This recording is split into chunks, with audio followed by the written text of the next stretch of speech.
ನಮಸ್ಕಾರ ಮಕ್ಕಳೇ, ಎಲ್ಲರಿಗೂ ಬೆಳಗಿನ ಶುಭೋದಯಗಳು. ಮಕ್ಕಳೇ, ನಾವು ಕಳೆದ ಒಂದು ಅವಧಿಯಲ್ಲಿ ನಾವು 10ನೇ ತರಗತಿಗೆ ಸಂಬಂಧಿಸಿದಂತೆಯೇ ಭೂಗೋಳಶಾಸ್ತ್ರದ ಮೊದಲ ಅಧ್ಯಾಯದಲ್ಲಿ ಆಗಿರ್ತಕ್ಕಂತಹ ಭಾರತದ ಸ್ಥಾನ ಮತ್ತು ವಿಸ್ತೀರ್ಣದ ಬಗ್ಗೆ ತಿಳಿದುಕೊಂಡ್ವಿ. ಅದರಲ್ಲಿ ಭಾರತ ಅಂತಕ್ಕಂಥದ್ದು ಪೂರ್ವ ಪಶ್ಚಿಮವಾಗಿ ಎಷ್ಟು ಡಿಗ್ರಿಯನ್ನು ಹೊಂದಿದೆ, ದಕ್ಷಿಣ ಮತ್ತು ಉತ್ತರವಾಗಿ ಎಷ್ಟು ಡಿಗ್ರಿಯನ್ನು ಒಳಗೊಂಡಿದೆ, ಹಾಗೂ ಎಷ್ಟು ಚದುರ ಕಿಲೋಮೀಟರ್ಗಳನ್ನು ಒಳಗೊಂಡಿದೆ, ಹಾಗೂ ತನ್ನದಾಗಿರ್ತಕ್ಕಂಥ ಜಲಗಡಿ ಮತ್ತು ಭೂಗಡಿ ಪ್ರದೇಶಗಳನ್ನು ಒಳಗೊಂಡಿರ್ತಕ್ಕಂಥದ್ದು, ಹಾಗೂ ನೆರೆಹೊರೆಯ ಪ್ರದೇಶಗಳ ಬಗ್ಗೆ ನಾವು ತಿಳ್ಕೊಂಡಿದ್ವಿ. ಅದರ ಜೊತೆಗೆ ನಾವು ಒಂದು ಪಕ್ಕದಲ್ಲಿರ್ತಕ್ಕಂತಹ ಸಮುದ್ರಗಳ ಬಗ್ಗೆ ಒಂದು ಪರ್ಯಾಯ ದ್ವೀಪ ಅಂತಕ್ಕಂಥದ್ದನ್ನು ನಾವು ತಿಳಿದುಕೊಂಡಿದ್ವಿ. ಹಾಗೂ ಭಾರತದಲ್ಲಿ ಎಷ್ಟು ರಾಜ್ಯಗಳಿದ್ದಾವೆ ಮತ್ತು ಎಷ್ಟು ಕೇಂದ್ರಾಡಳಿತ ಪ್ರದೇಶಗಳಿದ್ದಾವೆ, ಆಮೇಲೆ ಪ್ರಪಂಚದಲ್ಲಿ ಇದರ ವಿಸ್ತೀರ್ಣ ಎಷ್ಟು ಇರ್ತಕ್ಕಂಥದ್ದನ್ನ ನಾವು ತಿಳಿದುಕೊಂಡಿದೆ. ಈ ರೀತಿಯಾಗಿರ್ತಕ್ಕಂಥದ್ದನ್ನು ಹಿಂದಿನ ಅಧ್ಯಾಯ ಮಾಡಿದ್ವಿ. ಆದರೆ ಈ ದಿನ ನಾವು 2ನೇ ಅಧ್ಯಾಯ ಆಗಿರ್ತಕ್ಕಂಥ ಭೂಗೋಳಶಾಸ್ತ್ರವಾಗಿರ್ತಕ್ಕಂತಹ ಭಾರತದ ಒಂದು ಮೇಲ್ಮೈ ಲಕ್ಷಣ ಬಗ್ಗೆ ನಾವು ಇವತ್ತು ತಿಳಿದುಕೊಳ್ಳೋಣ ಮಕ್ಕಳೇ. ಅದಕ್ಕೆ ಸಂಬಂಧಿಸಿದಂತೆ ನಾವು ಭಾರತದ ಒಂದು ಪ್ರಾಕೃತಿಕ ವಿಭಾಗಗಳು ಅಂತಕ್ಕಂಥವು ಉತ್ತರದ ಪರ್ವತಗಳು, ಮೈದಾನಗಳು, ಪ್ರಸ್ಥಭೂಮಿಗಳು, ಕರಾವಳಿ ಮೈದಾನಗಳು ಹಾಗೂ ದ್ವೀಪಗಳನ್ನು ಒಳಗೊಂಡಿರ್ತಕ್ಕಂತಹ ಭಾರತ ಅಂತಕ್ಕಂಥದ್ದು ಒಂದು ವಿಶಾಲವಾಗಿರ್ತಕ್ಕಂತಹ ಒಂದು ಪ್ರದೇಶ ಅಂತಕ್ಕಂಥದ್ದು ನಮಗೆ ಕಾಣುತ್ತದೆ. ಈ ವಿಶಾಲವಾದ ಭೂಪ್ರದೇಶದಲ್ಲಿ ಭಾರತ ಅಂತಕ್ಕಂಥದ್ದು ತನ್ನದೇ ಆಗಿರ್ತಕ್ಕಂತಹ ಭೂಸ್ವರೂಪಗಳನ್ನ ಹೊಂದಿದೆ. ವಿಶಾಲವಾಗಿರ್ತಕ್ಕಂತಹ ಒಂದು ಭಾರತ ತನ್ನದಾಗಿರ್ತಕ್ಕಂತಹ ಭೂಪ್ರದೇಶಗಳನ್ನು ಹೊಂದಿದೆ. ಅವುಗಳಲ್ಲಿ ಪರ್ವತಗಳನ್ನು ಒಳಗೊಂಡಿದೆ, ಪ್ರಸ್ಥಭೂಮಿಗಳನ್ನು ಒಳಗೊಂಡಿದೆ, ಮೈದಾನಗಳನ್ನು ಒಳಗೊಂಡಿದೆ, ಹಾಗೂ ಕರಾವಳಿ ಪ್ರದೇಶಗಳನ್ನು ಒಳಗೊಂಡಿರ್ತಕ್ಕಂಥ ದ್ವೀಪಗಳನ್ನು ಒಳಗೊಂಡಿರ್ತಕ್ಕಂತಹ ಭಾರತ ಇದು ನದಿಗಳ ಮೇಲೆ ಹಾಗೂ ವಾಯುವಿನ ಸ್ವಾಭಾವಿಕ ಸಸ್ಯವರ್ಗ ಮತ್ತು ಕೃಷಿ ಸಾರಿಗೆಯ ಮೇಲೆ ತನ್ನದೇ ಆಗಿರ್ತಕ್ಕಂತಹ ಪ್ರಭಾವವನ್ನು ಬೀರಿದೆ. ಈ ರೀತಿಯಾಗಿರ್ತಕ್ಕಂತಹ ಒಂದು ಭೂ ಸ್ವರೂಪ ಹೊಂದಿರತಕ್ಕಂತಹ ಭಾರತ ಅಂತಕ್ಕಂಥದ್ದು ಒಂದು ವಿಶಾಲವಾಗಿರ್ತಕ್ಕಂತಹ ಭೂ ಪ್ರದೇಶವಾಗಿದ್ದು ಅನೇಕ ರೀತಿಯಾಗಿರ್ತಕ್ಕಂತಹ ಪರ್ವತಗಳನ್ನ, ಮೈದಾನಗಳನ್ನ, ಕರಾವಳಿ ಪ್ರದೇಶಗಳನ್ನ, ದ್ವೀಪಗಳನ್ನ, ಪ್ರಸ್ಥಭೂಮಿಗಳನ್ನ ಒಳಗೊಂಡಿರ್ತಕ್ಕಂತಹ ಭಾರತ ಏನಾಗಿದೆ ಅಂತಕ್ಕಂಥದ್ದು ಇದು ನದಿಗಳ ಮೇಲೆ, ಆಮೇಲೆ ಸ್ವಾಭಾವಿಕ ಸಸ್ಯದ ಮೇಲೆ, ವಾಯುಗುಣದ ಮೇಲೆ, ಕೃಷಿಯ ಮೇಲೆ, ಸಾರಿಗೆ ಸಂಪರ್ಕದ ಮೇಲೆ ತನ್ನದೇ ಆಗಿರ್ತಕ್ಕಂತಹ ಪ್ರಭಾವವನ್ನ ಬೀರಿರ್ತಕ್ಕಂಥದ್ದನ್ನು ನಾವು ಈ ಅಧ್ಯಾಯದಲ್ಲಿ ಕಾಣಬಹುದು. ಮಕ್ಕಳ, ಭಾರತವನ್ನ ನಾವು 4 ರೀತಿಯಾಗಿರ್ತಕ್ಕಂತಹ ಪ್ರಾಕೃತಿಕ ವಿಭಾಗಗಳಾಗಿ ನಾವು ನೋಡ್ತೀವಿ. ಅದರಲ್ಲಿ ಉತ್ತರದ ಪರ್ವತಗಳು ಮತ್ತು ಮೈದಾನಗಳು, ಪ್ರಸ್ಥಭೂಮಿಗಳು, ಕರಾವಳಿ ಮೈದಾನಗಳು ಮತ್ತು ದ್ವೀಪಗಳನ್ನು ಹೇಳ್ಬಿಟ್ಟು ಈ ರೀತಿಯಾಗಿರ್ತಕ್ಕಂತಹ ಪ್ರಾಕೃತಿಕ ವಿಭಾಗಗಳನ್ನ ವಿಂಗಡಿಸತಕ್ಕಂಥದ್ದನ್ನು ನಾವು ಕಾಣಬಹುದು. ಇದಕ್ಕೆ ಸಂಬಂಧಿಸಿದಂತೆ ಮೊದಲನೇದಾಗಿರ್ತಕ್ಕಂತಹ ಉತ್ತರದ ಪರ್ವತಗಳು.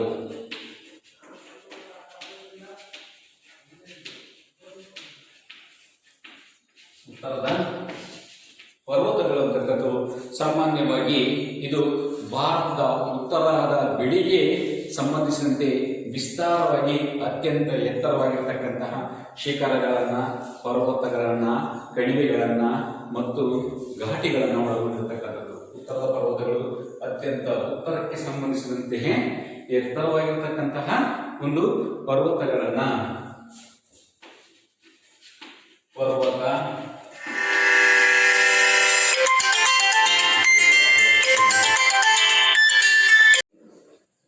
ಈ ಒಂದು ಉತ್ತರದ ಪರ್ವತಗಳಂತಕ್ಕಂಥವು ಪರ್ವತಗಳನ್ನ, ಕಣಿವೆಗಳನ್ನ, ಶಿಖರಗಳನ್ನ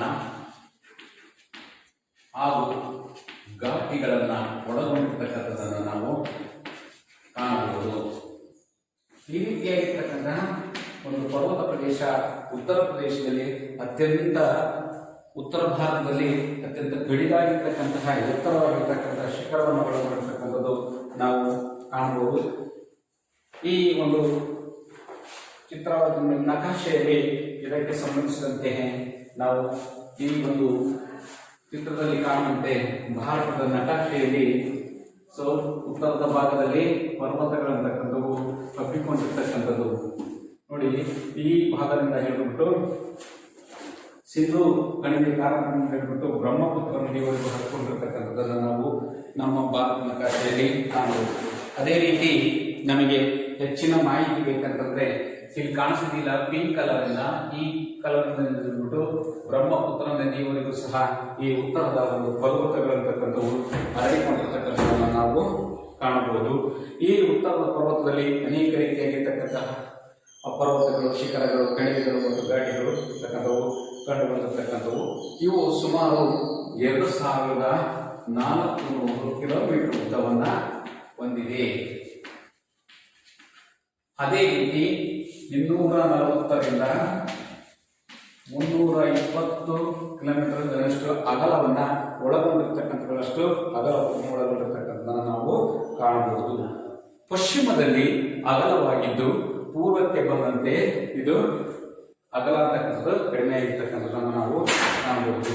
ನೋಡಿ, ಸಾಮಾನ್ಯವಾಗಿ ಪಶ್ಚಿಮದ ಭಾಗದಲ್ಲಿ ನಾವು ನೋಡಿದಾಗ ಉತ್ತರದಲ್ಲಿ ಇರ್ತಕ್ಕಂಥ ಈ ಪರ್ವತಗಳು ಇದು ಏನಾಗಿದೆ, ಎತ್ತರವಾಗಿ ವಿಶಾಲವಾಗಿ ಹತ್ತಿಕೊಂಡಿದ್ದು ಪೂರ್ವಕ್ಕೆ ಬಂದಂತೆ ಇದರ ಪ್ರಮಾಣ ಅಂತಕ್ಕಂಥದ್ದು ಕಡಿಮೆ ಆಗಿರ್ತಕ್ಕಂಥದ್ದನ್ನು ನಾವು ಕಾಣಬಹುದು. ಅಷ್ಟೇ ಅಲ್ಲದೆ ಇದು ಸುಮಾರು 5 ಲಕ್ಷ ಕಿಲೋಮೀಟರ್ ಅಷ್ಟರಲ್ಲಿ ಹರಡಿಕೊಂಡಿರ್ತಕ್ಕಂಥದ್ದು. 5 ಲಕ್ಷ ಕಿಲೋಮೀಟರ್ಸ್ ಹರಡಿಕೊಂಡಿರ್ತಕ್ಕಂಥದ್ದು.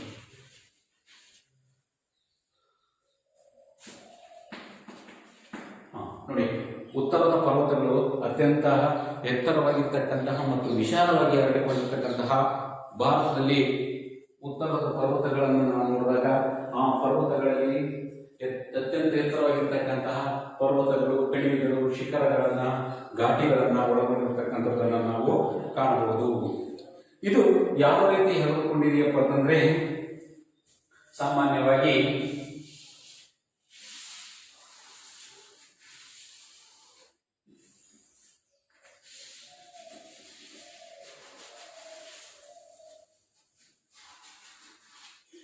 ಈ ರೀತಿಯಾಗಿರ್ತಕ್ಕಂತಹ ಒಂದು ಪ್ರದೇಶದಲ್ಲಿ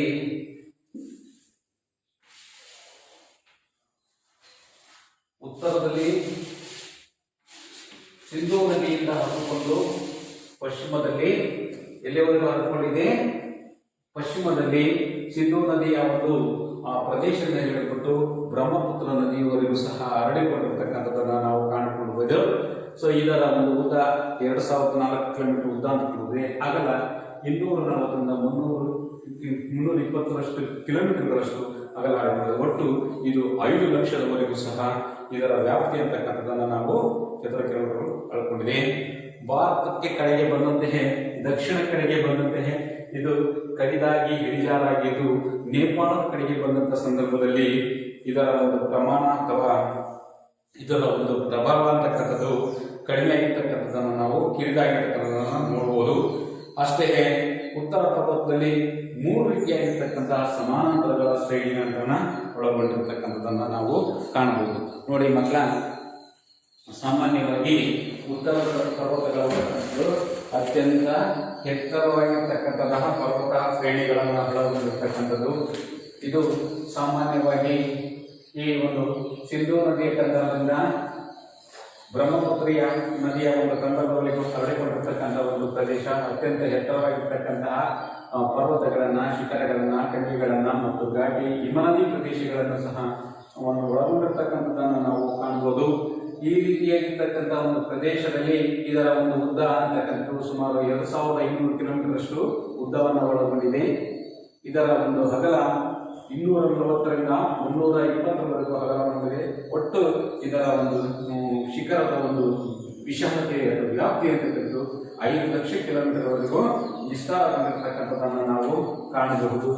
ಈ ರೀತಿಯಾಗಿರ್ತಕ್ಕಂತಹ ಒಂದು ನಮ್ಮ ಭಾರತ ನಕಾಶೆಯಲ್ಲಿ ನಾವು ನೋಡಿದಾಗ ಇದು ಆ ಒಂದು ದಕ್ಷಿಣಕ್ಕೆ ಬಂದಂತೆ ಇದು ಇಳಿಜಾರಾಗಿದ್ದು, ನೇಪಾಳ ಪ್ರದೇಶದಲ್ಲಿ ಇದು ತುಂಬಾ ಕಿರಿದಾಗಿ ಕಾಣತಕ್ಕಂಥ ಒಂದು ವ್ಯವಸ್ಥೆಯನ್ನು ನಾವು ನೋಡ್ತಾ ಇದ್ವಿ. ಈ ರೀತಿಯಾಗಿರ್ತಕ್ಕಂತಹ ಒಂದು ಉತ್ತರದ ಪರ್ವತಗಳು 3 ರೀತಿಯಾಗಿರ್ತಕ್ಕಂತಹ ಸಮಾನಾಂತರ ಶ್ರೇಣಿಗಳನ್ನ ಒಳಗೊಂಡಿರ್ತಕ್ಕಂಥದನ್ನ ನಾವು ಕಾಣಬಹುದು. 3 ರೀತಿಯಾಗಿರ್ತಕ್ಕಂತಹ ಸಮಾಂತರ ಶ್ರೇಣಿಗಳು ಉತ್ತರದ ಪರ್ವತಗಳ ಸಮಾಂತರ ಶ್ರೇಣಿಗಳನ್ನು ಒಳಗೊಂಡಿದೆ.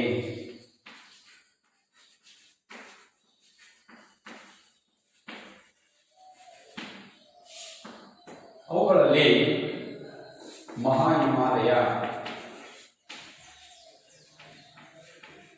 ಎರಡನೇದು ಒಳ ಹಿಮಾಲಯ, ಮೂರನೇದು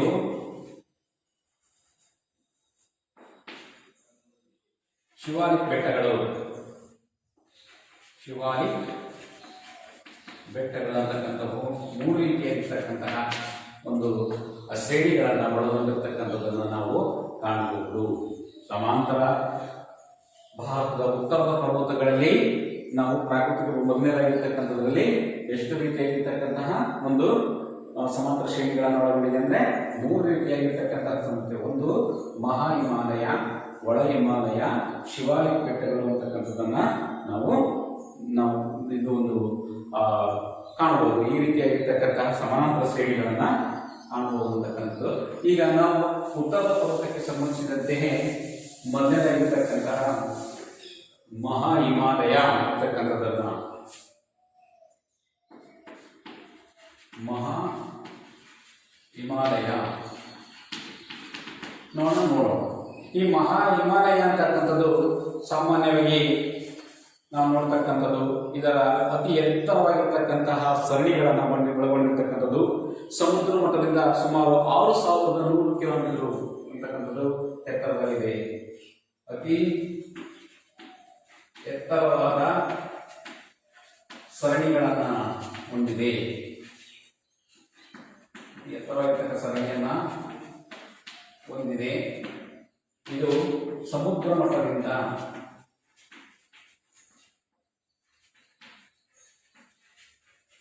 6100 ಕಿಲೋಮೀಟರ್ಸ್ ನಷ್ಟು ಎತ್ತರದಲ್ಲಿ ಎತ್ತರದಲ್ಲಿದ್ದು ಅತ್ಯಂತ ಎತ್ತರವಾಗಿರ್ತಕ್ಕಂತಹ ಶಿಖರಗಳನ್ನು ನಾವು ಈ ಒಂದು ಸರಣಿಯಲ್ಲಿ ಮಹಾ ಹಿಮಾಲಯದಲ್ಲಿ ನಾವು ಕಾಣ್ತಾ ಇರ್ತೇವೆ. ಅದರಲ್ಲಿ ಅತ್ಯಂತ ಎತ್ತರವಾಗಿರ್ತಕ್ಕಂತಹ ಶಿಖರ ಅಂದ್ರೆ ಮೌಂಟ್ ಎವರೆಸ್ಟ್ ಶಿಖರ. ಅತ್ಯಂತ ಎತ್ತರವಾದ ಶಿಖರವೆಂದರೆ ಮೌಂಟ್ ಎವರೆಸ್ಟ್. ಮೌಂಟ್ ಎವರೆಸ್ಟ್ ಶಿಖರ ಅಂತಕ್ಕಂಥದ್ದು ಇದು 8848 ಕಿಲೋಮೀಟರ್ನಷ್ಟು ಒಂದು ಎತ್ತರವಾಗಿರ್ತಕ್ಕಂಥದ್ದನ್ನು, ಇದು ಪ್ರಪಂಚದಲ್ಲಿ ಅತ್ಯಂತ ಎತ್ತರವಾಗಿರ್ತಕ್ಕಂತಹ ಒಂದು ಶಿಖರ ಅಂತಕ್ಕಂಥದ್ದು ಮಹಾ ಹಿಮಾಲಯದಲ್ಲಿ ನಾವು ನೋಡ್ತೀವಿ.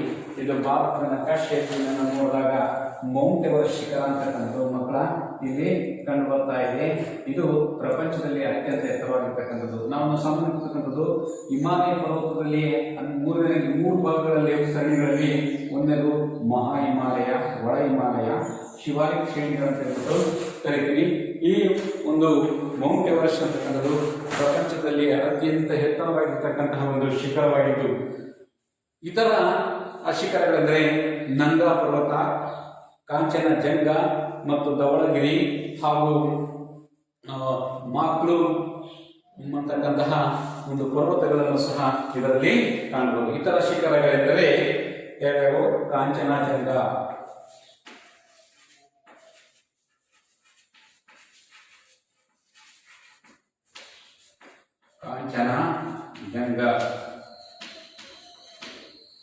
ಹಾಗೂ ಮಾನಸ್ಲು ಮತ್ತು ಧವಳಗಿರಿ, ನಂಗಾ ಪರ್ವತ, ನಾಲ್ಕು ಧವಳಗಿರಿ ಮತ್ತು ಮನಸ್ಲು ಅಂತಕ್ಕಂಥದ್ದು ಮಾಕಲು ಅಂತಕ್ಕಂತಹ ಒಂದು ಇತರ ಶಿಖರಗಳನ್ನ ಕಾಣ್ತೀವಿ. ನೋಡಿ, ಉತ್ತರ ಪರ್ವತಗಳಲ್ಲಿ ಮೊದಲನೇದಾಗಿರ್ತಕ್ಕಂಥ ಮಹಾ ಹಿಮಾಲಯ ಸರಣಿ ಅಂತಕ್ಕಂಥ ಅತ್ಯಂತ ಎತ್ತರವಾಗಿರ್ತಕ್ಕಂತಹ ಶಿಖರಗಳನ್ನು ಸರಣಿಯನ್ನ ಹೊಂದಿರತಕ್ಕಂಥದ್ದನ್ನು ನಾವು ಕಾಣ್ತೀವಿ.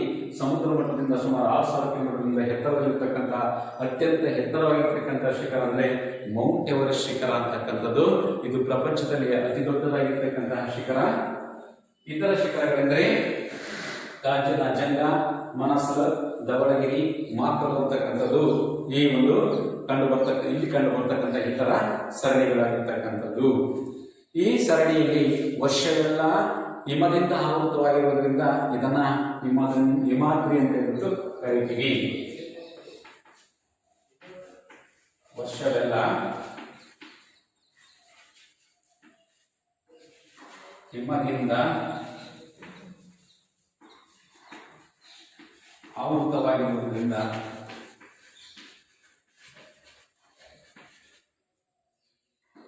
ಇದನ್ನ ಹಿಮಾದ್ರಿ ಎಂದು ಕರೆಯುತ್ತೇವೆ.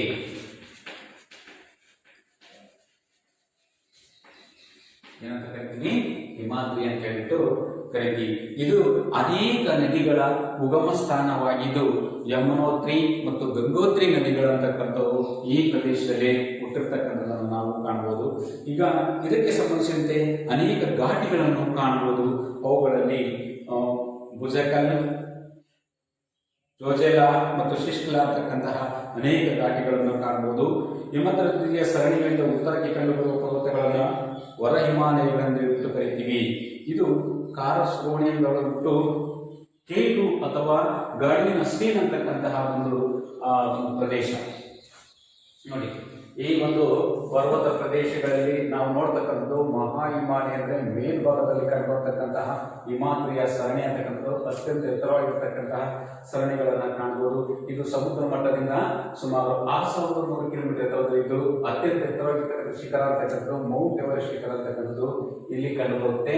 ಸೊ ಇತರ ಶಿಖರ ಅಂದ್ರೆ ಕಾಂಚನಜಂಗ, ಮಾನಸ್ದು, ಮಾಕರು ಮತ್ತು ಧವಳಗಿರಿ ಅಂತಕ್ಕಂತಹ ಇತರ ಇಲ್ಲಿ ವರ್ಷವೆಲ್ಲ ಹಿಮದಿಂದ ಆವೃತವಾಗಿದ್ದರಿಂದ ಇದನ್ನ ಹಿಮಾದ್ರಿ ಅಂತ ಹೇಳ್ಬಿಟ್ಟು ಕರಿತೀವಿ. ಅಷ್ಟೇ ಅಲ್ಲದೆ ಹಲವಾರು ನದಿಗಳ ಉಗಮ ಸ್ಥಾನ ಆಗಿರ್ತಕ್ಕಂಥದ್ದು ಯಮುನೋತ್ರಿ ಮತ್ತು ಗಂಗೋತ್ರಿ ಅಂತಕ್ಕಂತಹ ನದಿಗಳ ಒಂದು ಉಗಮಕ್ಕೆ ಕಾರಣವಾಗಿರ್ತಕ್ಕಂಥ ಒಂದು ಪ್ರದೇಶ. ಇದನ್ನ ಇಲ್ಲಿ ಸಹ ಅನೇಕ ರೀತಿಯಾಗಿರ್ತಕ್ಕಂತಹ ಘಾಟಿಗಳು ಅಂತಕ್ಕಂಥವು ಕಂಡು ಬರ್ತವೆ. ಆ ಘಾಟಿಗಳಲ್ಲಿ ನಾವು ಭುಜಕಲ್, ಜೋಜೆಲ ಮತ್ತು ಶಿಶ್ಲ ಅಂತಕ್ಕಂತಹ ಒಂದು ಘಾಟಿ ಪ್ರದೇಶಗಳನ್ನ ನಾವು ಕಾಣ್ತೀವಿ. ಈ ರೀತಿಯಾಗಿರ್ತಕ್ಕಂಥ ಒಂದು ವ್ಯವಸ್ಥೆಯನ್ನ ನಾವು ಈ ಒಂದು ಹಿಮಾಲಯ ಪರ್ವತ ಪ್ರದೇಶಗಳಲ್ಲಿ ಕಂಡುಬರ್ತಕ್ಕಂತಹ ಒಂದು ಪ್ರಮುಖವಾಗಿರ್ತಕ್ಕಂಥ ವ್ಯವಸ್ಥೆ. ಹೀಗೆ ಕಾರಕೋರಂ ಶ್ರೇಣಿಗಳೊಳಗೊಂಡಿರ್ತಕ್ಕಂತಹ ಕೇಟು ಅಂತಕ್ಕಂಥದ್ದು ನಮ್ಮ ಭಾರತದ ಅತ್ಯಂತ ಎತ್ತರವಾಗಿರ್ತಕ್ಕಂಥ ಶಿಖರ ಎಂದರೆ ಕೇಟು. ಇಲ್ಲಿ ನಕಾಶೆಯಲ್ಲಿ ಕಂಡುಬರ್ತಕ್ಕಂತಹ ಈ ಒಂದು ಕೇಟು ಅಂತಕ್ಕಂಥದ್ದು ಅತ್ಯಂತ ಎತ್ತರವಾಗಿರ್ತಕ್ಕಂತಹ ಒಂದು ಶಿಖರ ಯಾವುದು? ಈ ಕೇಟು ಅಂತಕ್ಕಂಥದ್ದು. ಸೊ ನೋಡಿ, ಧವಳಗಿರಿ, ಕಾಂಚನಜಂಗ ಅಂತಕ್ಕಂಥದ್ದು ಹಾಗೂ ನಂಗಾ ಪರ್ವತ ಅಂತಕ್ಕಂಥದ್ದು, ಜಾಸ್ಕರ್ ಸರಣಿ, ಕೇಟು ಅಂತಕ್ಕಂತಹ ಒಂದು ಇದು ಭಾರತದಲ್ಲಿ ಅತ್ಯಂತ ಎತ್ತರವಾಗಿರ್ತಕ್ಕಂಥ ಶಿಖರ. ಆದರೆ ಪ್ರಪಂಚದಲ್ಲಿ ಅತ್ಯಂತ ಎತ್ತರವಾದ ಶಿಖರ ಮೌಂಟ್ ಎವರೆಸ್ಟ್ ಶಿಖರ ಅಂತಕ್ಕಂಥದ್ದು ನಾವು ಈ ಒಂದು ನಕಾಶೆಯಲ್ಲಿ ಕಾಣಬಹುದು. ಈ ರೀತಿಯಾಗಿರ್ತಕ್ಕಂತಹ ಒಂದು ಮಹಾ ಹಿಮಾಲಯ ಅಂತಕ್ಕಂಥದ್ದು ಒಳಗೊಂಡಿರ್ತಕ್ಕಂಥದ್ದನ್ನು ನಾವು ಕಾಣಬಹುದು. ಅರ್ಥ ಆಯ್ತಾ ನಂತರ ಅತ್ಯಂತ ಎತ್ತರವಾಗಿರ್ತಕ್ಕಂತಹ ಶಿಖರಗಳ ಸರಣಿಯನ್ನ ಕಾಣಬಹುದು. ಸಮುದ್ರ ಮಟ್ಟದಿಂದ ಸುಮಾರು 6100 ಕಿಲೋಮೀಟರ್ ಎತ್ತರದಲ್ಲಿದ್ದು ಅತ್ಯಂತ ಎತ್ತರವಾಗಿರ್ತಕ್ಕಂಥ ಶಿಖರಗಳ ಕಾಣ್ಬಿಡ್ತೀವಿ. ಅದರಲ್ಲಿ ಅತ್ಯಂತ ಎತ್ತರವಾಗಿರ್ತಕ್ಕಂಥ ಶಿಖರ ಅಂತಂದ್ರೆ ಮೌಂಟ್ ಎವರೆಸ್ಟ್ ಶಿಖರ ಅಂತಕ್ಕಂಥದ್ದು. ಈ ಮೌಂಟ್ ಎವರೆಸ್ಟ್ ಶಿಖರ ಅಂತಕ್ಕಂಥ ಪ್ರಪಂಚದಲ್ಲಿ ಅತ್ಯಂತ ಎತ್ತರವಾಗಿರ್ತಕ್ಕಂಥದ್ದು. ಇತರ ಶಿಖರಗಳೆಂದರೆ ಕಾಂಚನಜಂಗ, ಮಾನಸ್ಲು, ಧವಳಗಿರಿ, ಮಾಕಲು ಅಂತಕ್ಕಂಥದ್ದು. ಸೊ ಇಲ್ಲಿ ವರ್ಷವೆಲ್ಲ ಹಿಮದಿಂದ ಆವೃತವಾಗಿರೋದ್ರಿಂದ ಇದನ್ನ ಹಿಮಾದ್ರಿ ಅಂತ ಹೇಳ್ಬಿಟ್ಟು ಕರಿತೀವಿ. ಆ ಒಂದು ಇದು ಅನೇಕ ನದಿಗಳ ಉಗಮ ಸ್ಥಾನಕ್ಕಾಗಿದೆ. ಯಮುನೋತ್ರಿ ಮತ್ತು ಗಂಗೋತ್ರಿ ಅಂತಕ್ಕಂತಹ ನದಿಗಳು ಇಲ್ಲಿ ಉಗಮವಾಗಿರ್ತಕ್ಕಂಥದ್ದನ್ನು ನಾವು ಕಾಣ್ತೀವಿ. ಅಷ್ಟೇ ಅಲ್ಲದೆ ಇಲ್ಲಿ ಅನೇಕ ರೀತಿಯಾಗಿರ್ತಕ್ಕಂಥ ಘಾಟಿಗಳನ್ನು ಕಾಣ್ತೀವಿ. ಅವುಗಳಲ್ಲಿ ಒಂದು ಭುಜೇಲ ಮತ್ತು ಜೋಜೆಲ ಮತ್ತು ಶಿಶ್ಲ ಅಂತಕ್ಕಂತಹ ಒಂದು ಏನು ಘಾಟಿಗಳನ್ನು ನಾವು ನೋಡ್ತೀವಿ. ಅಷ್ಟೇ ಅಲ್ಲದೆ ಕಾರಕೋರಂ ಶ್ರೇಣಿಯಲ್ಲಿ ಭಾರತದ ಒಂದು ತುಟ್ಟ ತುದಿಯಾಗಿರ್ತಕ್ಕಂಥ ಇಂದಿರಾ ಪಾಯಿಂಟ್ ಅಂತಕ್ಕಂಥದ್ದು ಇದೆಯಲ್ಲ, ಆ ಒಂದು ಪ್ರದೇಶದಲ್ಲಿ ನಾವು ಸಾಮಾನ್ಯವಾಗಿ ಭಾರತದ ಕೇಟು ಅಥವಾ ಗಾಡಿನ ಸ್ಟೀನ್ ಅಂತಕ್ಕಂಥದ್ದು ಭಾರತ ಅತ್ಯಂತ ಎತ್ತರವಾಗಿರ್ತಕ್ಕಂತಹ ಒಂದು ಶಿಖರ ಅಂತಕ್ಕಂಥದ್ದನ್ನು ನಾವು ಕಾಣ್ತೀವಿ. ಇದು ಜಮ್ಮು ಕಾಶ್ಮೀರದಿಂದ ಅರುಣಾಚಲ ಪ್ರದೇಶವರೆಗೂ ಸಹ ಇದು ಮಹಾ ಹಿಮಾದ್ರಿ ಅಂತಕ್ಕಂಥದ್ದು ಹರಡಿಕೊಂಡಿರ್ತಕ್ಕಂಥದ್ದನ್ನು ನಾವು ಕಾಣ್ತೀವಿ. ಈ ರೀತಿಯಾಗಿರ್ತಕ್ಕಂಥ ಒಂದು ವ್ಯವಸ್ಥೆಯನ್ನ ಮಹಾ ಹಿಮಾಲಯ ಅಂತಕ್ಕಂಥದ್ದು ಒಳಗೊಂಡಿರ್ತಕ್ಕಂಥದ್ದು. ಎರಡನೇದಾಗಿರ್ತಕ್ಕಂಥದ್ದು ಒಳ ಹಿಮಾಲಯ.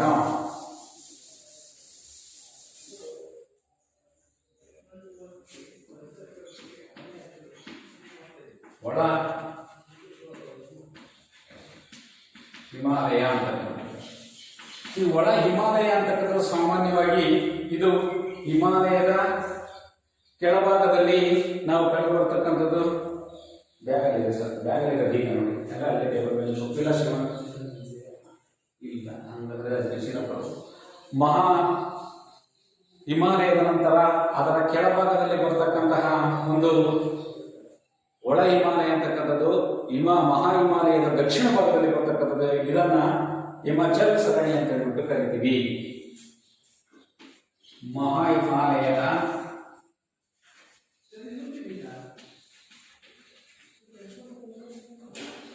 ದಕ್ಷಿಣ ಭಾಗದಲ್ಲಿ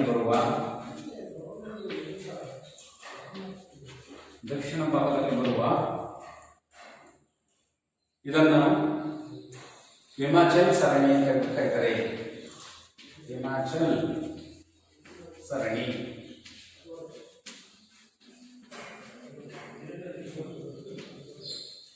ಹಿಮಾಚಲ್ ಸರಣಿ ಅಂತ ಹೇಳ್ಬಿಟ್ಟು ಕರೀತಾರೆ. ಇದು ಸಾಮಾನ್ಯವಾಗಿ ಸುಮಾರು 60ರಿಂದ 80 ಕಿಲೋಮೀಟರ್ ಅಗಲ. 60ರಿಂದ 80 ಕಿಮಿ ಅಗಲವನ್ನ ಹೊಂದಿರತಕ್ಕಂಥದ್ದು. ಸುಮಾರು 1,500-4,000 ಎತ್ತರವಾಗಿರ್ತಕ್ಕಂಥದ್ದು. 1,500ರಿಂದ 4,500 ಕಿಲೋಮೀಟರ್ನಷ್ಟು ಎತ್ತರವಾಗಿರ್ತಕ್ಕಂಥದ್ದನ್ನ ಕಾಣಬಹುದು. ಹಾಗೂ ಪೂರ್ವ ಭಾಗವು ಅರಣ್ಯಗಳಿಂದ ಆವೃತವಾಗಿರ್ತಕ್ಕಂಥದ್ದು. ಪೂರ್ವ ಭಾಗ ಅರಣ್ಯಗಳಿಂದ ಆವೃತವಾಗಿದೆ.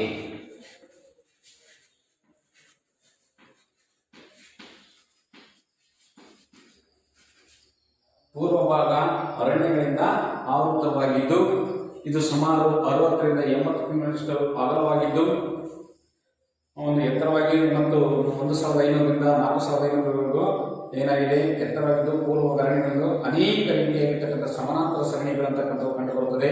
ಉದಾಹರಣೆಗೆ ಫಿರ್ ಫಂಜಲ್, ದೌಲ್ದಾರ್, ಮತ್ತೆ ಮಸ್ಸೂರಿ, ಮಹಾಬಾರ್, ಡಾರ್ಜಿಲಿಂಗ್ ಅಂತಕ್ಕಂತಹ ಅನೇಕ ರೀತಿಯಾಗಿರ್ತಕ್ಕಂಥ ಸರಣಿಗಳನ್ನ ನಾವು ಇಲ್ಲಿ ಕಾಣಬಹುದು.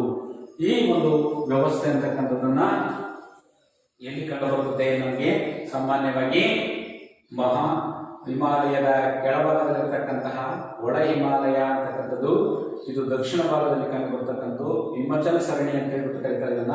ಇದು ಸುಮಾರು 60ರಿಂದ 80 ಕಿಲೋಮೀಟರ್ ಅಂತ ಅಗಲ, 1,500ರಿಂದ 4,500 ಮೀಟರ್ವರೆಗೂ ಎತ್ತರವನ್ನು ಹೊಂದಿದೆ. ಪೂರ್ವ ಭಾಗ ಅರಣ್ಯಗಳಿಂದ ಆವೃತವಾಗಿದ್ದು ಅನೇಕ ಸರಣಿಗಳಿಂದ ಕೂಡಿರ್ತಕ್ಕಂಥ. ಉದಾಹರಣೆಗೆ ಫಿರ್ ಫನ್ಸಲ್, ದೌಲಾದಾರ್, ನಾಗತಿಬಾ, ಮಸ್ಸೂರಿ, ಮಹಾಭಾರತ್ ಮತ್ತು ಡಾರ್ಜಿಲಿಂಗ್ ಅಂತಕ್ಕಂತಹ ಅನೇಕ ರೀತಿಯಾಗಿರ್ತಕ್ಕಂತಹ ಸರಣಿಗಳನ್ನು ಒಳಗೊಂಡಿದ್ದು ಅನೇಕ ಕಣಿವೆಗಳನ್ನು ಒಳಗೊಂಡಿರ್ತಕ್ಕಂಥದ್ದು. ಕಾಶ್ಮೀರ ಕಣಿವೆ, ಕಾಂಗ್ರಾ, ಕುಲು ಮತ್ತು ಅನೇಕ ರೀತಿಯಾಗಿರ್ತಕ್ಕಂತಹ ಗಿರಿಧಾಮಗಳನ್ನು ಒಳಗೊಂಡಿರ್ತಕ್ಕಂಥದ್ದನ್ನು ನಾವು ಕಾಣ್ತೀವಿ. ಅವುಗಳಲ್ಲಿ ಸಿಮ್ಲಾ, ರಾಣಿಖೇತ್, ಮಸ್ಸೂರಿ, ನೈನಿತಾಲ್ ಮತ್ತು ಡಾರ್ಜಿಲಿಂಗ್ ಅಂತಕ್ಕಂತಹ ಒಂದು ಅನೇಕ ರೀತಿಯಂತಹ ಸರಣಿ ಮತ್ತು ಕಣಿವೆಗಳನ್ನ ಕಾಣ್ತಕ್ಕಂಥದ್ದು ನೋಡ್ತೀವಿ. ಅನೇಕ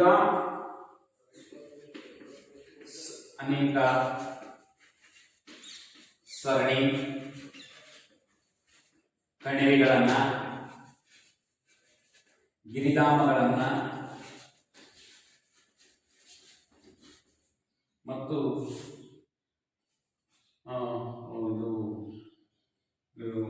ಗಿರಿಧಾಮಗಳನ್ನ ಮತ್ತು ಅನೇಕ ರೀತಿಯಾಗಿರ್ತಕ್ಕಂತಹ ಏನಂದ್ರೆ ಯಾತ್ರಾ ಸ್ಥಳಗಳ, ಟೂರಿಸಂ, ಶೈಕ್ಷಣಿಕ ಒಂದು ಅನೇಕ ರೀತಿಯ ಸರಣಿ ಕಣಿವೆ ಮತ್ತು ಗಿರಿಧಾಮಗಳನ್ನು ಒಳಗೊಂಡಿರ್ತಕ್ಕಂಥದ್ದನ್ನು ನಾವು ಕಾಣಬಹುದು. ಈ ರೀತಿಯಾಗಿರ್ತಕ್ಕಂಥದ್ದ ಒಂದು ವ್ಯವಸ್ಥೆಯನ್ನ ಒಳ ಹಿಮಾಲಯ ಅಂತಕ್ಕಂಥದ್ದು ಒಳಗೊಂಡಿರ್ತಕ್ಕಂಥದ್ದನ್ನು ನಾವು ಕಾಣಬಹುದು. ಇದು ಒಳ ಹಿಮಾಲಯ ಅಂತಕ್ಕಂಥದ್ದು. ನೆಕ್ಸ್ಟ್ ನಾವು ನೋಡ್ತಕ್ಕಂಥದ್ದು ಮೂರನೇದಾಗಿರ್ತಕ್ಕಂಥದ್ದು ಯಾವುದು? ಶಿವಾಲಿಕ್ ಶ್ರೇಣಿಗಳು.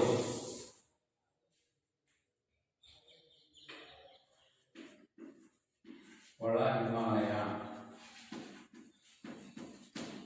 ಮೂರನೇದಾಗಿರ್ತಕ್ಕಂಥದ್ದು ಶಿವಾಲಿಕ್ ಬೆಟ್ಟಗಳು. ಈ ಶಿವಾಲಿಕ್ ಬೆಟ್ಟಗಳು ಅಂತಕ್ಕಂಥವು ಸಾಮಾನ್ಯ ಇವುಗಳನ್ನು ಪಾದ ಬೆಟ್ಟಗಳು ಅಂತ ಹೇಳಿ ಕರೀತೀವಿ. ನೋಡಿ, ಮಹಾ ಹಿಮಾಲಯದ ದಕ್ಷಿಣ ಭಾಗಕ್ಕೆ ಕಂಡು ಬರ್ತಕ್ಕಂಥದ್ದನ್ನ ಒಳಭಾಗದಲ್ಲಿ ಒಳ ಹಿಮಾಲಯ ಅಂತ ಹೇಳಿ ಕರಿತೀವಿ. ಇದು ಅನೇಕ ರೀತಿಯಾಗಿರ್ತಕ್ಕಂಥ ಸರಣಿಗಳನ್ನ ಮತ್ತೆ ಗಿರಿಧಾಮಗಳನ್ನ ಪ್ರೇಕ್ಷಣಿಕ ಸ್ಥಳಗಳನ್ನ ಹೊಂದಿರತಕ್ಕಂಥದ್ದು. ಅದರ ಕೆಳಗೆ ಬರ್ತಕ್ಕಂಥದ್ದು ಶಿವಾಲಿಕ್ ಬೆಟ್ಟಗಳು. ಸಾಮಾನ್ಯವಾಗಿ ಈ ಒಂದು ಕೆಳಭಾಗದಲ್ಲಿ ಬರ್ತಕ್ಕಂತಹ ಒಂದು ಭಾಗವನ್ನೇ ಶಿವಾಲಿಕ್. ಇದು ಮಹಾ ಹಿಮಾಲಯ ಆದ್ರೆ ಸರ್ ಮಧ್ಯೆ ಇರ್ತಕ್ಕಂಥ ಹೊಳ ಹಿಮಾಲಯ. ಸೊ ಕೆಳಭಾಗದಲ್ಲಿರ್ತಕ್ಕಂಥದ್ದು ಶಿವಾಲಿಕ್ ಬೆಟ್ಟಗಳಂತ ಹೇಳ್ಬಿಟ್ಟು ಕರಿತೀವಿ. ಈ ರೀತಿಯಾಗಿರ್ತಕ್ಕಂಥ ಒಂದು ವ್ಯವಸ್ಥೆಯನ್ನ ಒಳಗಿರತಕ್ಕಂಥದ್ದನ್ನ ನಾವು ಕಾಣಬಹುದು. ಇಂತಹ ಒಂದು ಸರಣಿ ಅಂತಕ್ಕಂಥ ಆವೃತವಾಗಿದ್ದು, ಈ ಸರಣಿಯಲ್ಲಿ ನಾವು ಸಾಮಾನ್ಯಗಳನ್ನ ಪಾದಬೆಟ್ಟಗಳನ್ನು ಕರಿತೀವಿ. ಪ್ರಧಾನ ಹಿಮಾಲಯದ ದಕ್ಷಿಣ ಭಾಗದಲ್ಲಿರ್ತಕ್ಕಂಥದ್ದು. ಇವು ಕಡಿಮೆ ಎತ್ತರವನ್ನು ಹೊಂದಿ, ಅಂದರೆ ಸುಮಾರು 600ರಿಂದ 1000 ಕಿಲೋಮೀಟರ್. ಶಿವಾಲಿಕ್ ಬೆಟ್ಟಗಳು ಇವುಗಳನ್ನ ಏನಂತ ಕರಿತೀವಿ? ಪಾದ ಬೆಟ್ಟಗಳಂತ ಹೇಳ್ಬಿಟ್ಟು ಕರಿತೀವಿ. ಪಾದ ಬೆಟ್ಟಗಳು ಎಂದು ಕರೆಯುತ್ತೇವೆ.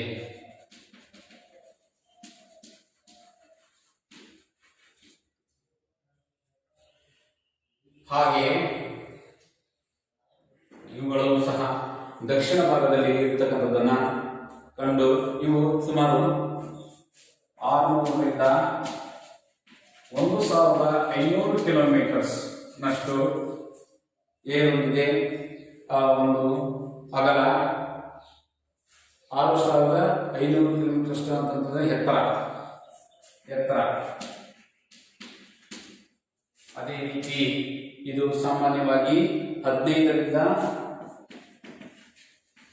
60 ಕಿಲೋಮೀಟರ್ನಷ್ಟು 150 ಕಿಲೋಮೀಟರ್ ಅಂತಕ್ಕಂಥದ್ದು ಅಗಲ ಅಂತಕ್ಕಂಥದ್ದನ್ನ ಒಳಗೊಂಡಿರ್ತಕ್ಕಂಥದ್ದು ನಾವು ಕಾಣಬಹುದು. 15ರಿಂದ 150 ಅಗಲವನ್ನು ಹೊಂದಿದೆ. ಇದು ಜಮ್ಮು ಕಾಶ್ಮೀರದಿಂದ ಅರುಣಾಚಲ ಪ್ರದೇಶವರೆಗೂ ಹರಡಿಕೊಂಡಿದೆ. ಈ ಒಂದು ಸಮತಟ್ಟಾದ ತಳವುಳ್ಳ ಕಣಿವೆಯನ್ನು ಹೊಂದಿದ್ದು ಇವುಗಳನ್ನ ಡೂನ್ಸ್ಗಳಂತ ಕರೆಯುತ್ತವೆ. ಇದು ಜಮ್ಮು ಕಾಶ್ಮೀರದಿಂದ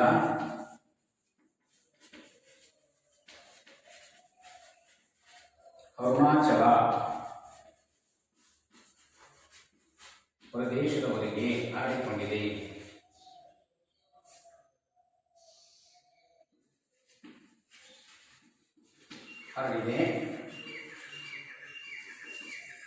ಸಮತಟ್ಟಾದ ಭೂಪ್ರದೇಶವನ್ನು ಹೊಂದಿರುವುದರಿಂದ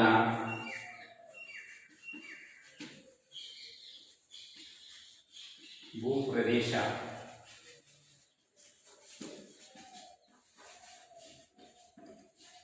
ಸಮತಟ್ಟಾಗಿರ್ತಕ್ಕಂತಹ ಭೂಪ್ರದೇಶವನ್ನು ಒಳಗೊಂಡಿದ್ದರಿಂದ ಈ ಒಂದು ಪ್ರದೇಶವನ್ನ ಏನಂತ ಕರಿತೀವಿ?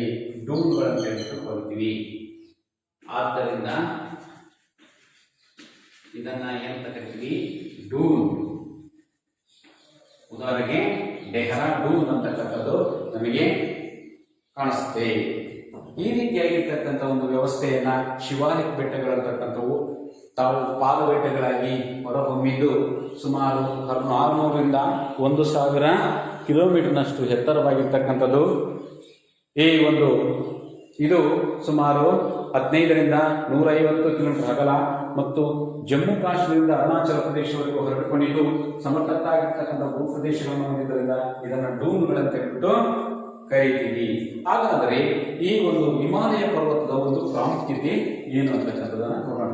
ಇಷ್ಟು ಈ ಒಂದು ಉತ್ತರ ಪರ್ವತಕ್ಕೆ ಸಂಬಂಧಪಟ್ಟ ಹಾಗೆ ಮಹಾ ಹಿಮಾಲಯ ಅಂತಕ್ಕಂಥದ್ದು ಎತ್ತರವಾಗಿರ್ತಕ್ಕಂಥ ಶಿಖರ ಕಣಿವೆಗಳನ್ನು ನಾವು ನೋಡ್ತೀವಿ.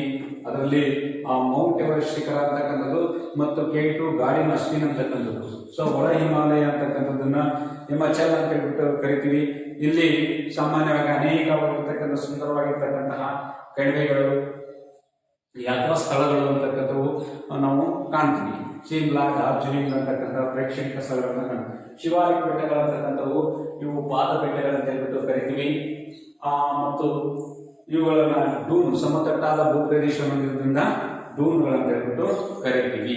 ಹಾಗಾದರೆ ಈ ಒಂದು ಹಿಮಾಲಯ ಪರ್ವತದ ಪ್ರಾಮುಖ್ಯತೆ ಏನು ಅಂತಕ್ಕಂಥದ್ದನ್ನು ನೋಡೋಣ.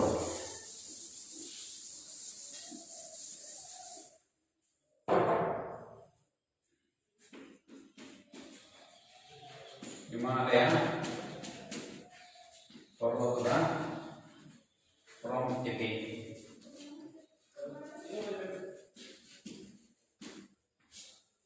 ಇವು ಹಿಮಾಲಯ ಪರ್ವತಗಳಂತಕ್ಕಂಥವು ನೈಸರ್ಗಿಕವಾಗಿರ್ತಕ್ಕಂತಹ ಒಂದು ಗಡಿಗಳಾಗಿದ್ದು ವಿದೇಶಿಯರ ಒಂದು ಆಕ್ರಮಣದಿಂದ ದಾಳಿ ಮತ್ತು ಮಧ್ಯ ಏಷ್ಯಾದಿಂದ ಬೀಸುವ ಮಾರುತಗಳನ್ನು ತಡಿತಕ್ಕಂಥ ಒಂದು ಕೆಲಸವನ್ನ ಈ ಒಂದು ಯಾವ ಹಿಮಾಲಯ ಪರ್ವತಗಳು ಮಾಡ್ತವೆ. ಇವು ನಿಸರ್ಗದತ್ತವಾಗಿರ್ತಕ್ಕಂತಹ ಒಂದು ಗಡಿಗಳಾಗಿರ್ತಕ್ಕಂಥವು.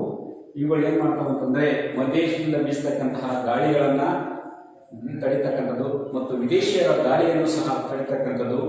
ಮಳೆ ಮಾರುತಗಳನ್ನು ತಡೆದು ಹೆಚ್ಚು ಮಳೆ ತರಲು ಈಶಾನ್ಯ ಭಾಗಗಳಿಗೆ ಮತ್ತು ಉತ್ತರ ಭಾಗಕ್ಕೆ ಹೆಚ್ಚು ಮಳೆಯನ್ನು ತರ್ತಕ್ಕಂಥದ್ದು ಪ್ರಮುಖವಾಗಿರ್ತಕ್ಕಂತಹ ಕಾರಣವಾಗಿರ್ತಕ್ಕಂಥದ್ದು.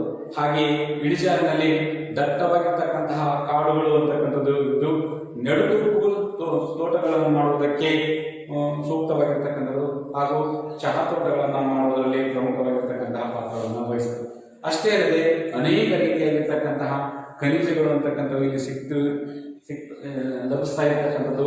ಅಷ್ಟೇ ಅಲ್ಲದೆ ಹಲವಾರು ನದಿಗಳ ಉಗಮ ಸ್ಥಾನಕ್ಕೆ ಅನೇಕ ಜಲಪಾತಗಳು, ಜಲ ವಿದ್ಯುತ್ ಶಕ್ತಿ ಉತ್ಪಾದನೆಗೆ ಪ್ರಮುಖವಾಗಿರ್ತಕ್ಕಂತಹ ಪಾತ್ರ ಅಂತಕ್ಕಂಥದ್ದನ್ನು ನಾವು ಕಾಣೋದು. ಹಿಮಾಲಯ ಪರ್ವತಗಳ ಒಂದು ಪ್ರಾಮುಖ್ಯತೆ ಏನಪ್ಪಾ ಅಂತಂದ್ರೆ ಇದು ಏನು ಮಾಡ್ತದೆ, ಇದು ನೈಸರ್ಗಿಕ ಗಡಿಯಂತೆ ಇದ್ದು ಮಧ್ಯೇಶದಿಂದ ಬೀಸುವ ಗಾಳಿಯನ್ನು ತಡೆಬಿಟ್ಟು ವಿದೇಶಿಯರ ಗಾಳಿಯನ್ನು ಸಹ ತಡೆಯತಕ್ಕಂಥ ಒಂದು ಪ್ರಮುಖವಾಗಿರ್ತಕ್ಕಂಥ ಕಾರಣವಾಗಿದೆ. ಅಷ್ಟೇ ಅಲ್ಲದೆ ಇದು ಮಳೆ ಮಾರುತಗಳನ್ನು ತಡೆದು ಅತ್ಯಧಿಕ ಮಳೆಯನ್ನು ತರಿಸುವುದಕ್ಕೆ ಕಾರಣವಾಗಿರ್ತಕ್ಕಂಥದ್ದು. ಅನೇಕ ರೀತಿಯ ದಟ್ಟವಾಗಿರ್ತಕ್ಕಂಥ ಕಾಡುಗಳು, ಖನಿಜ ಉಗ್ರಣಗಳು, ನೆಡುತೋಪುಗಳು ಅಂತಕ್ಕಂಥವು ಇರ್ತಕ್ಕಂಥದ್ದು. ಹಾಗೂ ನೆಕ್ಸ್ಟ್ ಖನಿಜಗಳನ್ನ ಒಂದು ನಿಕ್ಷೇಪ ಅಂತಕ್ಕಂಥದ್ದು ಇರ್ತಕ್ಕಂಥದ್ದು. ಸೊ ಹಾಗೆ ಹಲವಾರು ನದಿಗಳ ಉಗಮ ಸ್ಥಾನವಾಗಿದ್ದು ಜಲಪಾತಗಳು ಜಲ ವಿದ್ಯುತ್ ಉತ್ಪಾದನೆಗೆ ಒಂದು ಉಪಯುಕ್ತವಾಗಿರ್ತಕ್ಕಂಥ ಒಂದು ವ್ಯವಸ್ಥೆಯನ್ನ ಈ ಹಿಮಾಲಯ ಪರ್ವತಗಳು ಪ್ರಮುಖವಾಗಿರ್ತಕ್ಕಂತಹ ಕಾರಣಕರ್ತವಾಗಿರ್ತಕ್ಕಂಥದ್ದು. ಎರಡನೇದಾಗಿರ್ತಕ್ಕಂಥದ್ದು ನಾವು ಉತ್ತರದ ಮೈದಾನಗಳು. ಈ ಮೈದಾನ ಪ್ರದೇಶಗಳಂತಕ್ಕಂಥವು ಹಿಮಾಲಯ ಪರ್ವತದ ಕೆಳಭಾಗದಲ್ಲಿ ಬರ್ತಕ್ಕಂತಹ ಮೈದಾನಗಳು ಅಂತಕ್ಕಂಥವು ಇವು ಏನಾಗಿದೆ ಅಂದ್ರೆ ನೋಡಿ, ಈ ಪಿಂಕ್ ಕಲರ್ ಇದೆಯಲ್ಲ, ಸೊ ಈ ಪಿಂಕ್ ಕಲರ್ ಈ ಪ್ರಸ್ಥಭೂಮಿಗಳ ಮಧ್ಯದಲ್ಲಿ ಹರಡಿಕೊಂಡಿರ್ತಕ್ಕಂಥದ್ದೇ. ಈ ಏನು ಗ್ರೀನ್ ಕಲರ್ ಇದೆಯಲ್ಲ, ಇದೆಲ್ಲ ಮೈದಾನ ಪ್ರದೇಶಗಳು ಅಂತಕ್ಕಂಥದ್ದನ್ನು ನಾವು ಕಾಣಬಹುದು. ಈ ಒಂದು ಮೈದಾನ ಪ್ರದೇಶ ತುಂಬಾ ಅತ್ಯಂತ ಸೂಕ್ತವಾಗಿರ್ತಕ್ಕಂಥದ್ದು. ಇದು ಅನೇಕ ಸಟ್ಲೇಸ್, ಗಂಗಾ, ಯಮುನಾ ಮತ್ತು ನದಿಗಳು ತಂದು ಸಂಚಯನ ಮಾಡಿರ್ತಕ್ಕಂಥ ಮೆಕ್ಕಲು ಮಣ್ಣಿನಿಂದ ಆಗಿರ್ತಕ್ಕಂತಹ ಒಂದು ಯಾವುದು ಈ ಮೈದಾನ ಅಂತಕ್ಕಂಥದ್ದು. ಪ್ರಪಂಚದ ಅತ್ಯಂತ ವಿಶಾಲವಾದ ಮೆಕ್ಕಲು ಮಣ್ಣಿನಿಂದ ಆವೃತವಾಗಿರ್ತಕ್ಕಂಥದ್ದು. ಪೂರ್ವ ಪಶ್ಚಿಮವಾಗಿ ಇದು ಎಷ್ಟಾಗಿದೆ ಅಂದರೆ ಸುಮಾರು 2500 ಕಿಲೋಮೀಟರ್ನಷ್ಟು ಉದ್ದಕ್ಕೆ ಹರಡಿಕೊಂಡಿದ್ದು ಇದರ ಸರಾಸರಿ ಅಗಲ 240ರಿಂದ 340ವರೆಗೂ ಸುಮಾರು 7 ಲಕ್ಷ ಚದರ ಕಿಲೋಮೀಟರ್ನಷ್ಟು ಪ್ರದೇಶ ವ್ಯಾಪ್ತವಾಗಿ ಸಮತಟ್ಟಾಗಿರ್ತಕ್ಕಂಥ ಮೈದಾನ ಪ್ರದೇಶವನ್ನು ಒಳಗೊಂಡಿರ್ತಕ್ಕಂಥದ್ದನ್ನು ನಾವು ಕಾಣಬಹುದು. ಅರ್ಥ ಆಯ್ತಾ ಮಕ್ಕಳ? ಇದು ಸಾಮಾನ್ಯವಾಗಿ ಎಲ್ಲಿ ಕಂಡುಬರುತ್ತೆ? ಹಿಮಾಲಯ, ಅದು ಉತ್ತರ ಪರ್ವತಗಳ ಮತ್ತು ಪ್ರಸ್ಥಭೂಮಿಗಳ ಮಧ್ಯದಲ್ಲಿ ಕಂಡುಬರತಕ್ಕಂತಹ ಒಂದು ಪ್ರದೇಶ. ಪಶ್ಚಿಮದಿಂದ ಪೂರ್ವದ ಕಡೆಗೆ ಹರಿದುಕೊಂಡಿದ್ದು ಅನೇಕ ನದಿಗಳು ಹೊತ್ತು ತಂದಿರತಕ್ಕಂಥ ಸಂಚಯನ ಮಾಡಿರ್ತಕ್ಕಂತಹ ಯಾವ್ಯಾವು ಸಾಮಾನ್ಯವಾಗಿ ಆ ಸಟ್ಲೇಜ್ ನದಿ ಆಗಿರ್ಬೋದು, ಮತ್ತೆ ಗಂಗಾ ನದಿ ಆಗಿರ್ಬೋದು, ಯಮುನಾ ನದಿ ಆಗಿರ್ತಕ್ಕಂಥ ಈ ನದಿಗಳು ತಮ್ಮ ಹರಡಿಕೊಂಡಿರ್ತಕ್ಕಂಥದ್ದು ತಂದು ಹರಡಿರ್ತಕ್ಕಂತಹ ಒಂದು ಮಕ್ಕಳನ್ನು ಹರಡಿರ್ತಕ್ಕಂಥ ಒಂದು ಪ್ರದೇಶವನ್ನ ನಾವು ನೋಡ್ತಿದ್ದರ ವ್ಯಾಪ್ತಿ ಅಂತಕ್ಕಂಥ ಎಷ್ಟಿದೆ ಅಂದರೆ ಸುಮಾರು 2,500 ಕಿಲೋಮೀಟರ್ ಉದ್ದ ಹರಿದಿದೆ.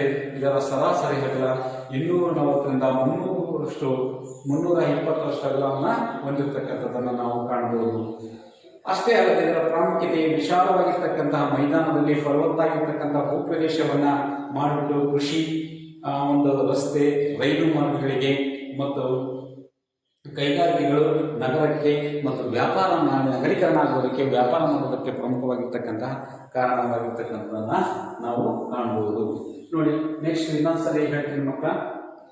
ಭಾರತ ಅಂತಕ್ಕಂಥದ್ದು ವಿಶಾಲವಾಗಿರ್ತಕ್ಕಂತಹ ಭೂಪ್ರದೇಶವನ್ನು ಒಳಗೊಂಡಿರ್ತಕ್ಕಂತಹ ಈ ಭಾರತದಲ್ಲಿ ಸಾಮಾನ್ಯವಾಗಿ ಅನೇಕ ರೀತಿಯಾಗಿರ್ತಕ್ಕಂತಹ ಭೂಸ್ವರೂಪಗಳನ್ನು ಕಾಣ್ತೀವಿ.